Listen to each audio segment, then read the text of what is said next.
do a back of the napkin. Ideally, oh, something popped up. There we go. Yep. Hold on. This is setting it up to go to YouTube.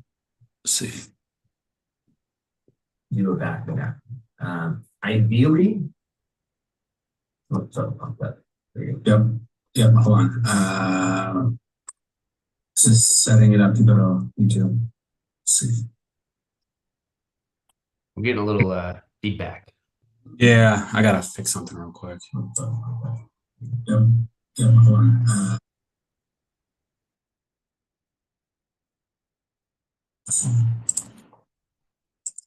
Get a little feedback. Yeah, I gotta fix something.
Can you hear me?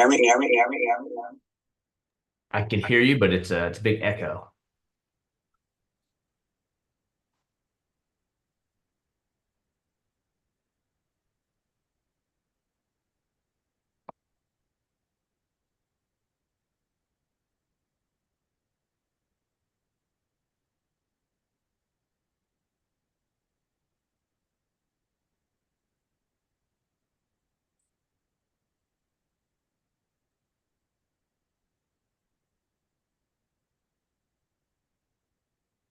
What about now? Yeah, now it's better.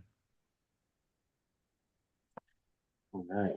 Well, I guess this is going on YouTube, so great. Let's get into self-storage venture. Got Kevin with us. We're going to dig into a couple deals on self-storage. Kev, what's your Twitter handle? Storage_ventures. Cool. So firefighter, doing flips, single family, multifamily. And how long have you been doing self-storage? Self-storage has been about a year. So it's been pretty recent. We've been doing single family and multifamily since 2000. We did our first one in 2009. Okay. So been a little, had a little bit of time in the real estate space. Storage specifically, about a year. And I think kind of going back to the idea of time, right? I think you had was it a multifamily in Arizona maybe that you had for a number of years and then sold in 1031 at some point? Yeah, good memory. So yeah, we did have a multifamily in Arizona, and we bought that. I think it was in 2014, maybe 2012. Sold that about a year ago, and that's what kind of jumped us into self-storage. So we took that money, took that profit, and then we bought a self-storage facility.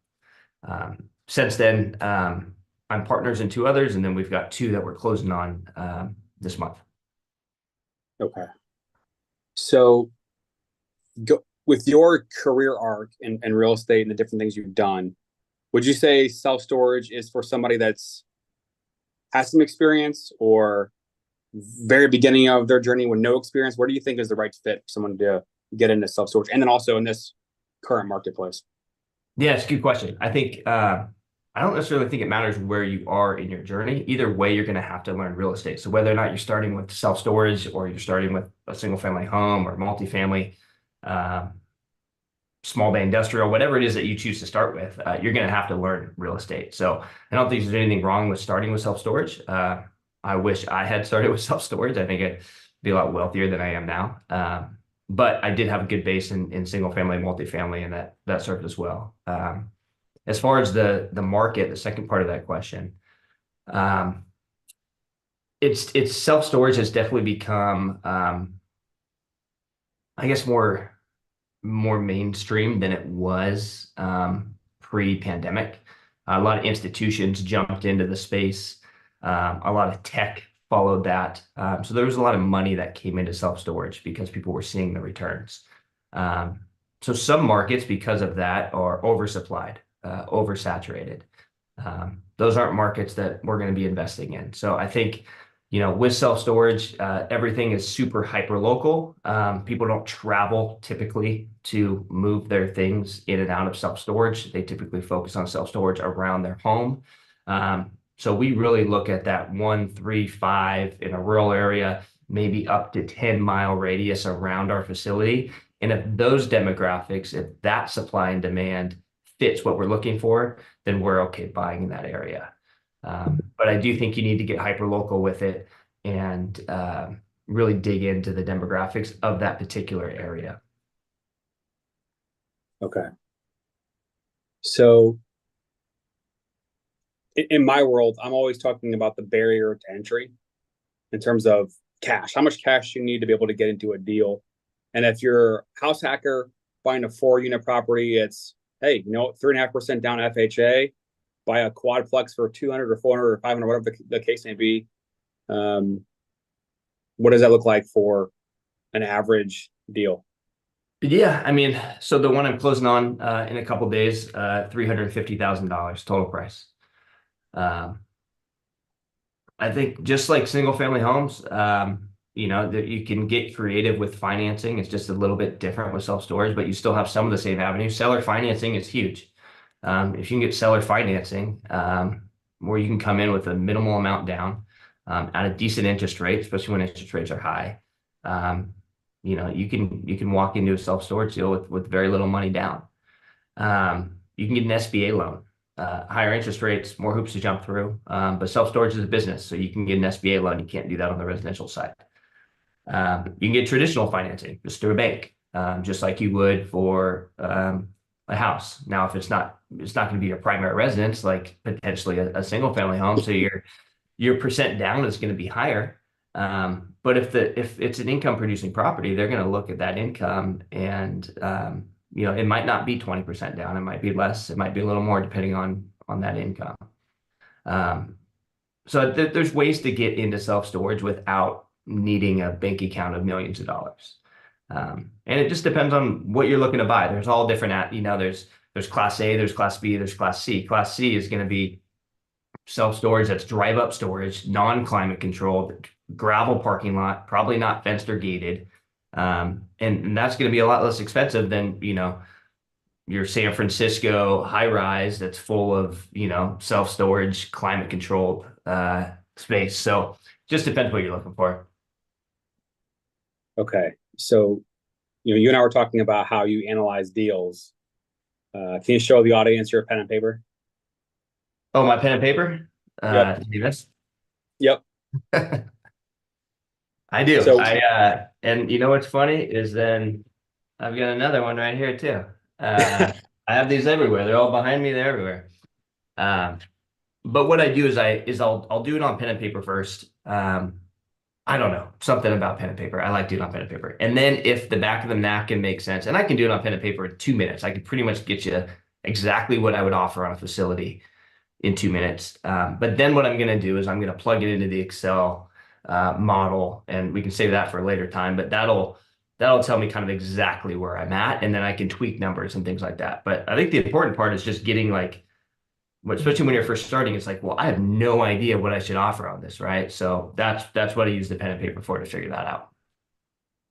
So do you want to do a hypothetical scenario or a specific scenario on maybe a previous one? What's the simplest thing to be able to just look at the numbers? Yeah, I mean, we could just make something up. Just because I don't have anything in front of me, that's a scenario that probably makes sense to run. I have to look through all my sheets and see what's on here.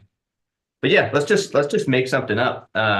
And make it more about a how-to, regardless of what the numbers actually pencil to, just like how do I do it, right? Because if I'm just starting out, when I was just starting out, that was my question. It was like, well, how do I do this? So I'm happy to just kind of walk through it and explain it, if that would make sense. Yeah, let's do it. So I think ideally, let me talk about what you need in order to come up with what you're going to offer. What you need is you need the square footage of the facility. And let's just clarify real quick is that I'm going to be focusing on drive up self-storage facilities, non-climate control. Like you drive your car up to the unit, you open it up, you put your stuff in, you close it, you drive away. Drive up self-storage. So I need the total square footage. So let's say the total square footage is 15,000 square feet. Now, how do I get the total square footage? I can either ask the owner, I can get the unit mix. The unit mix tells me all the size units he has, and then I can add them all up. So if he has five 5x10s, that's 5 times 50, right? So then I know that's 250 square feet there. Then he gives me his 10x10s and so forth. Or I can use Google Maps, and I can just use the measuring tool on Google Maps, and I can just measure the length times width of each building and get pretty close to the square footage. Okay. So if I have the square footage and I have the price that he rents a 10x10 for, and the price that he rents a 10x15 for, I can pretty much get you what I'm going to offer. I would like more information. I'd like the actual unit mix. I would like the occupancy. I would like all these things, but I don't need it for my back of the napkin. So as you're writing this down, it's square footage, and then it's the price of a 10x10 unit and the price of a 10x15 unit. And then I'll tell you quickly why I chose that unit size. If I can average the price per square foot of a 10x10 and a 10x15 unit, I can get pretty close to the average square foot rental price of that facility, because I'm going to have some 5x5 units or 5x10 units that are a higher price per square foot. And I'm going to have some 10x20 or 10x25 units that are a lower price per square foot. So if I can find the average of the 10x10 and 10x15s, I can get you pretty close to exactly what an average price for that facility would be. So let's say the price of a 10x10 unit is $100 a month.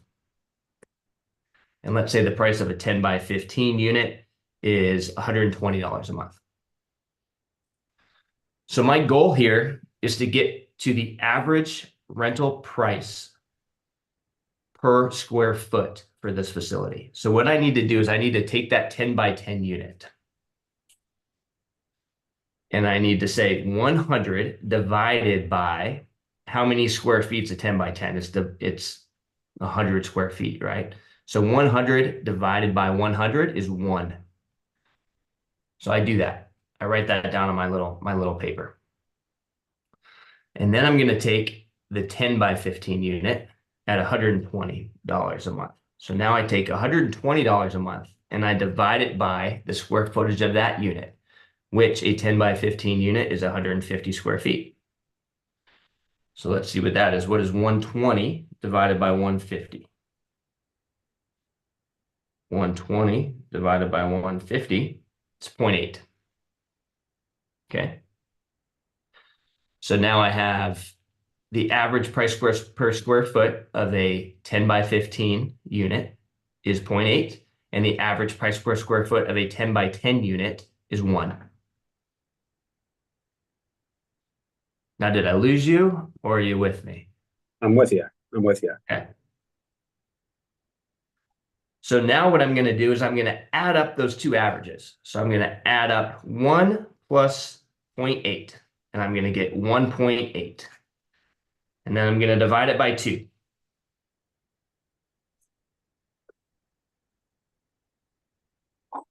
I divide it by 2 because I use 2 different unit sizes. So I get 0.9. Okay. So my average price per square foot here is 90 cents a foot. Okay. So if I can make 90 cents a foot, and we said this thing costs 15,000, or this thing, excuse me, was 15,000 square feet.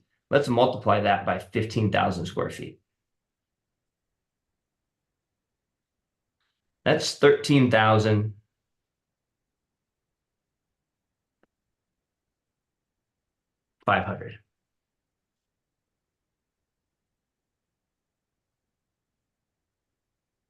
Right? Sounds good. Sounds right. Still with me? Yep. So I took the average price per square foot that we can make in rental income, and I multiplied it by the total square footage. So if we had every single unit rented, we'd be making about $13,500 a month. Okay. Now let's multiply that by 12 to see what we make a year. That's $162,000 a year.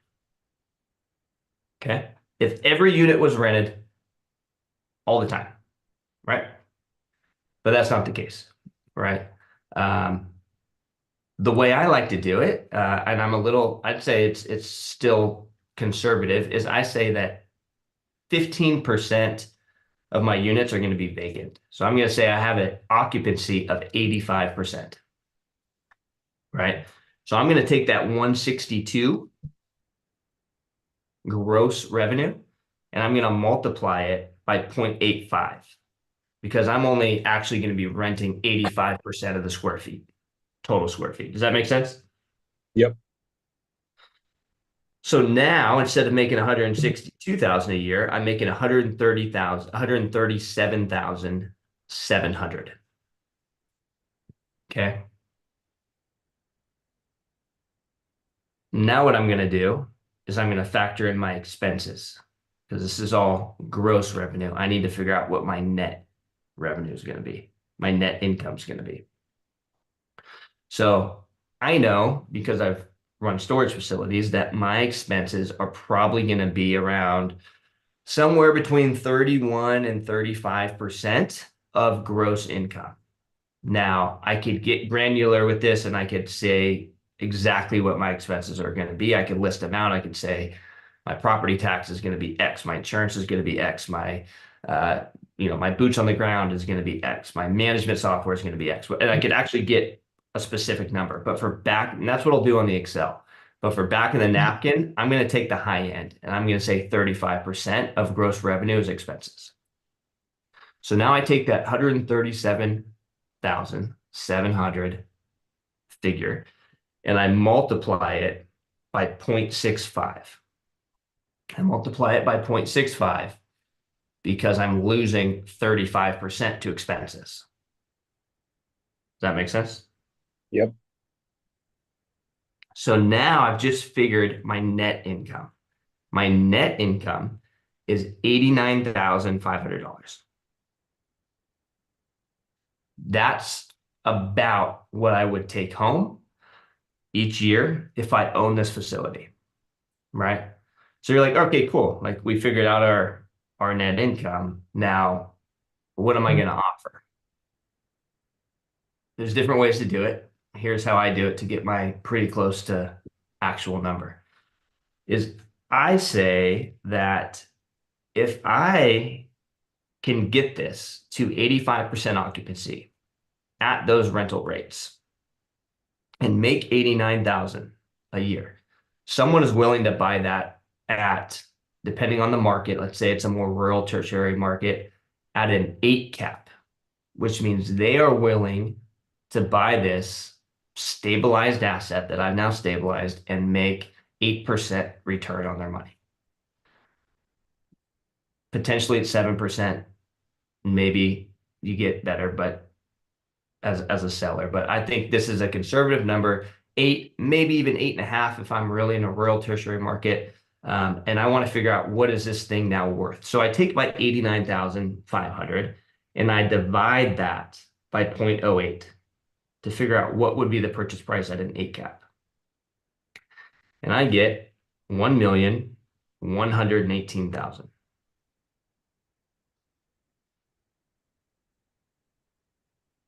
So, and stop me if I'm moving too fast, but Nope, this is good. where I'm at right now is I'm saying that, assuming those rental rates are right, assuming I'm at 85% occupancy, assuming my expenses are 35%, this facility is now worth to a buyer 1,118,000. That's what they're willing to pay. So if that's what they're willing to pay, I know I can't pay that because I wouldn't make any money on the deal. That's what I'm going to be selling it at. So what I do is I take 75% of that 1.1 figure.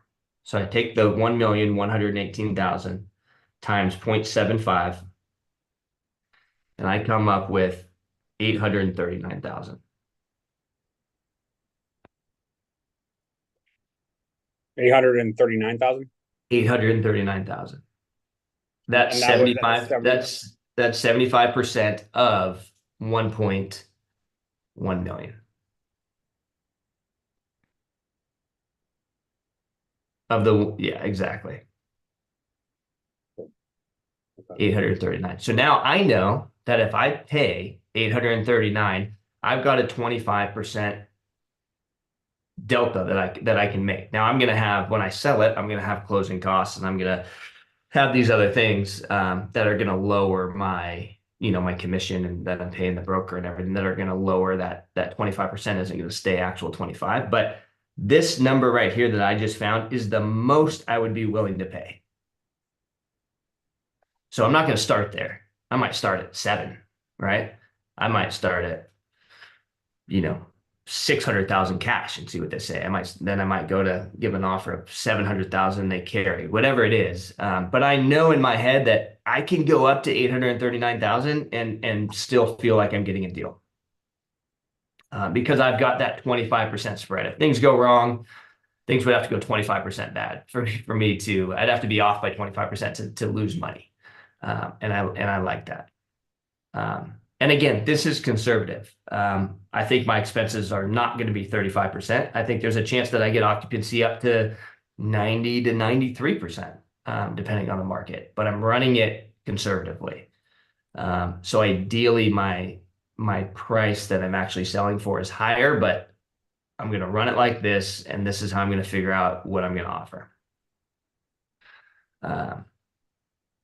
And that's what I do on every single deal. I do this. I take the average price per square foot that I can rent these things for. And I just run this. I run this little math equation. So to just take 1 second and look at some other numbers. So if I take 839K, and let's just say that's the price. Yeah. Put down 25%.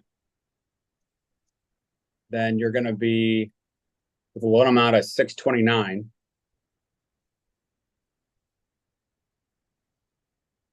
And then what type of financing would SBA do? A 20-year fixed? What kind of amortization are they doing? 20-year? That's a good question. I haven't had to go SBA. I don't know what they're at now. Okay. So but let's say it's usually on commercial, you're in 25-year AM. Okay, so I'll do a 25-year AM. So that puts, I use 8% as a rate. Prime's 8.5, maybe you're at 8, who knows? But I've got a payment of about $4,900, just P&I. And then taxes and property taxes and insurance, is that going into your 35% expense? It is. Yeah. Okay. So if that net income is 89, 400K. Whoops.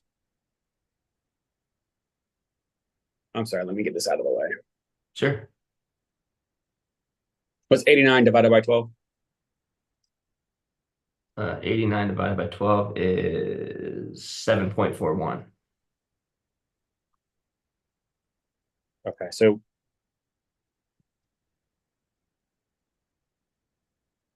$7,400 of net income on a P&I of $4,900.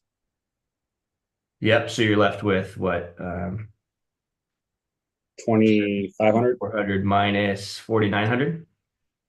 Yeah, 7,400 minus $2,500. So you're going to have the net operating income, right? That gets you to your cap rate. And then you have the real cash flow, which is going to take into account the financing. So I just wanted to put those numbers out there because you said that 839 is the max you would pay. Correct. So keep going. Well, I think, and that's now I have my number. And at this point, what I'm doing is I'm going back to the seller and I'm trying to figure out, okay, I know I can't pay more than this. I'm going to start low and hopefully we work up to a number that is a win-win for both of us. For it to be a win for me, it's got to be below 839. But what you're doing is right. So you're adding in, if you're going to go traditional financing, if you're going to put 25% down, you're going to have a $4,900 payment. So if you're making $7,400 a month after expenses, and you're going to need to then subtract 4,900. So now you're only making 2,500 a month, right? So you're at what, $30,000 a year. And how much did you put down in this pretend example? 25% yeah, of 629. Well, So on 150. 200K, right? So 839 times 25%. What is that? Oh, 839 times 25% is 209,000.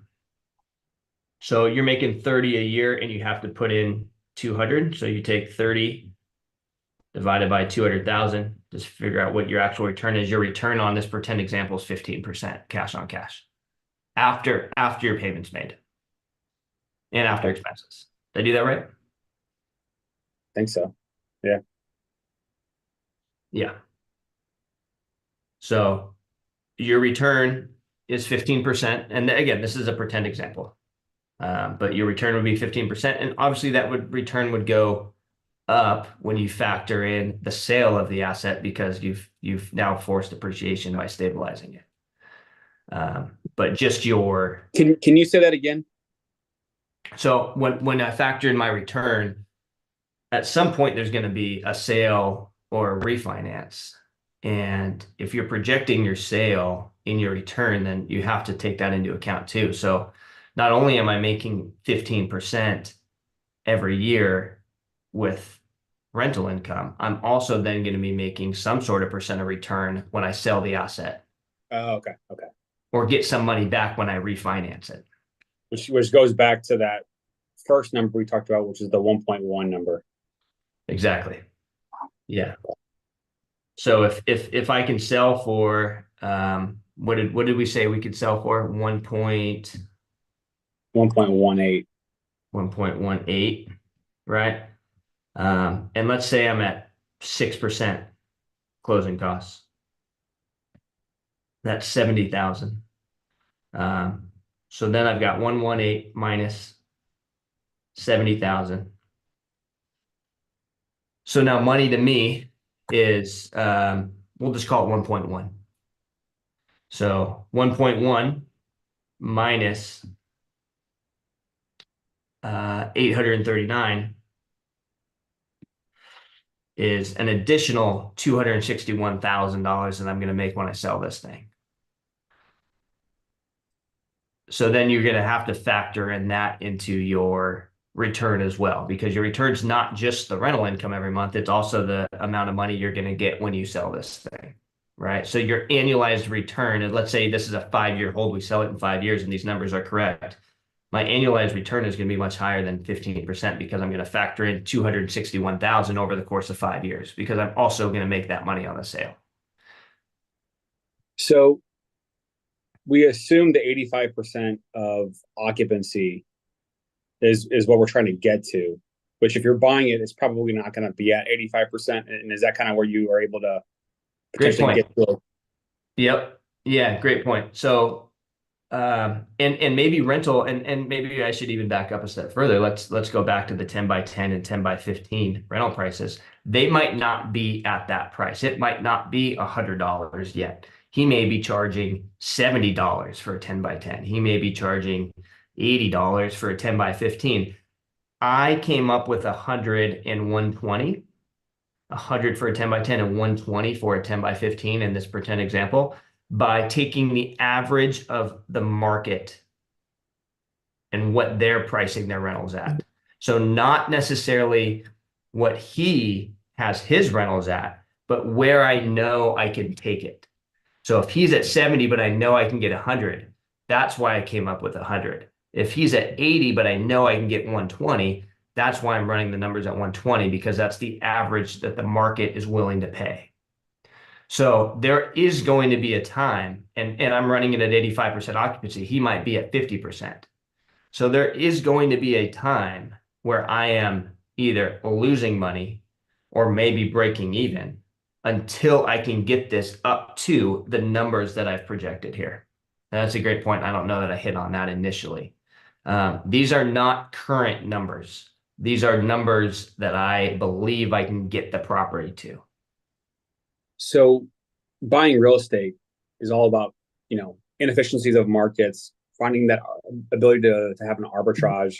Whereas in the stock market, probably more efficient markets, more data available. And now we've got, the more information about building wealth through real estate. You've got people that are investing in fix and flips, single families, multifamilies. And here we are talking about storage. Would you say that, because you're doing both sides of this, flips and single families and multifamilies, would you say that the arbitrage or opportunity to increase rents is higher or lower in self-storage versus your traditional multifamily or single family rentals? Oh, it's way easier in self-storage. Way easier because everyone's on a month-to-month lease. So if I put, we have, multifamily, right? And those are year-long leases. So it's like, if I rent for a two and one for $1,000 a month, let's say, right? Well, and then all of a sudden the pandemic hits, right? Now rates, I really could be getting $1,500 for that same price, but I'm now locked in at $1,000 a month for a year. So I can't do anything about it. So hopefully I hit my mark and got as high a price as I could. But if I didn't, I'm locked in. Now with storage, it's different. All I have to do is give 30 days notice and I can raise the rate. And I also have way more customers to work with. So, I can raise rates on half the customers and just kind of see what happens. Did I get a bunch of move outs? Did I not? No one moved out and I raised rates 10%. Okay, well, let's raise the next 20% of customers. Let's raise them instead of 10%, let's raise them 15%. Oh, shoot, no one moved out again? Well, let's raise the next, 20% of customers. Let's raise them 20%. Oh, we got some move outs. Okay, we found what people are willing to pay. So there's a lot more trial and error. There's a lot more ability to raise rates consistently or lower rates and increase occupancy, right? So there's just more levers you can pull because everyone's on a month-to-month lease and because you have so many more customers than you would in a traditional, obviously, single family or multifamily. Okay. Well, last thing. What are your top 3 favorite markets that you're got eyes on? That's a good question. Or you don't have to answer the question if you don't want to give away your secrets. No secrets. I have no secrets. And this is going to sound like a cop-out. I don't mean it to. I am like completely open to any market because storage is so hyper-local. It's tough to say like, I'm all in on Texas. I'm all in on North Carolina. Like there's parts of North Carolina that I love. There's parts that I hate. So it's tough to give a even if you narrow it down to the city, there's parts within a large city that I like and don't like, because it's hyper local. So I think you're doing yourself a disservice if you're focusing on like, I have to be in this state, or I have to be in this city or this county. I would suggest be open to deals that come your way, and then just do the analysis on the demographics and the supply demand within a 1, 3, 5, and 10 mile radius. And if that fits what you're looking for, then it's a good deal, as far as the demographics are concerned, and supply and demand is concerned. I'll tell you this, we have a storage facility in North Carolina that's by the coast. I wish it wasn't by the coast because my insurance prices are really high. So that's something to consider. We have a storage facility in South Carolina. I love the South Carolina market that we're in, but property taxes are really high. South Carolina has crazy property taxes, and it's much different whether if you're an investor or you live there. So there's downsides there. We are invested in Mississippi near the coast. Insurance is high, but there's a huge demand in that area. We're closing on one in Kentucky, rural market out in the middle of nowhere. Demand is super high, but population's low. So there's always going to be these, the pros and cons. You just have to weigh them against each other. But yeah, if someone finds like the golden egg of like everything lines up, let me know. I love it. Well, if you're not already following Kevin, please follow him at. It's storage_venture. All right. On Twitter. That's all I got. I don't have any other social media, but I try and post storage stuff on the Twitter. That's how my buddy, when I started in storage, he was like, hey, he's big on Twitter. He's like, you gotta get a Twitter and post stuff, and you'll meet people and people can learn from you. And I was like, all right, whatever, I'll try. And it's been fun. Obviously, that's how we got in contact. Yeah. But I try and post valuable stuff so that people who are starting out, or even who are in the business for a little while, can kind of see what I'm doing and how I'm looking at things. I love it. Well, thank you so much for making time out of your busy day, week. And we'll get this out there on the live. We'll cut it up and put some more stuff out there on a few other platforms as well. And, we'll talk soon. Awesome. Thanks, man. That was fun. All right. Good stuff. Thanks, man. Talk to you soon, man.